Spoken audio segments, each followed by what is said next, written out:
Okay. Okay. Hi, my name is James Alexander, and I will be discussing the cultural differences between United States schools and Chinese schools. Hong Kong has been one of the most prosperous cities in the world for many years. The ideas of Hong Kong being returned to China was frightening for many Hong Kong natives in the early 1980s. However, the handover turned out to be a memorable moment for most of the citizens. Today, Hong Kong is no longer a colony of Britain, and natural Chinese citizens are holding most of the top positions in government today.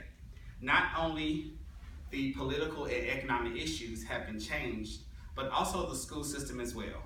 Before 1997, most subjects at schools were taught in English. Although it has been hard for students to learn, new material with their second language has been pushing themselves to move along with it. However, after Hong Kong was returned, many of the secondary schools had been forced by Chinese government to change most of all of their subjects to Chinese.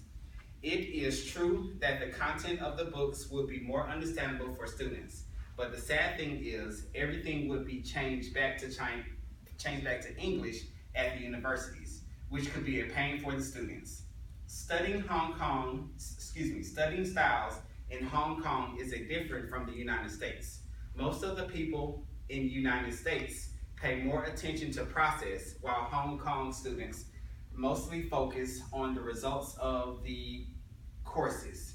In average, students in Hong Kong usually do not have much work at the first day or the final 2 weeks of the semester, but they put all of their efforts in the last couple of weeks to cram for the exam. It is because the schools do not pay a lot of attention to their students on how they review their courses. As long as a student achieves a high score, he or she will be an A student.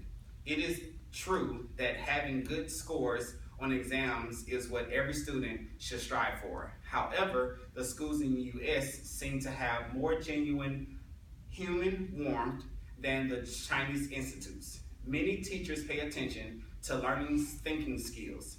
The final outcome is somewhat less important than how to go through the task. As we see, there are many A projects, but with failing products. Therefore, there are many projects that need teamwork in the schools here than the ones in Hong Kong.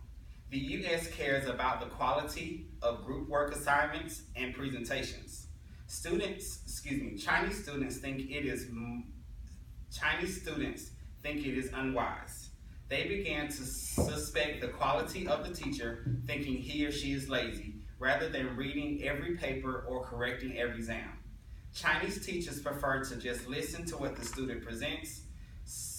Then the US students also waste a lot of time meeting with group mates, where mostly they spend a lot of time chatting with each other than actually doing the work. US attentions are on how they present themselves in public. Instead, this is what I think is better than the way of learning knowledge in Hong Kong. I believe that most students in Hong Kong will not have any chance to practice presentations until they get to college. For myself, even though I am not an excellent student, I have been really pushing myself to achieve my goals. My life during this time should be tight and busy according to Chinese traditions. By this time, I should be well into my career with a family and children by now. However, with being a US native, I experienced life in my early 20s instead of heading straight off to an institute of higher learning. Evolving myself with the world because experience sometimes outweighs what is taught within the classroom. Thank you.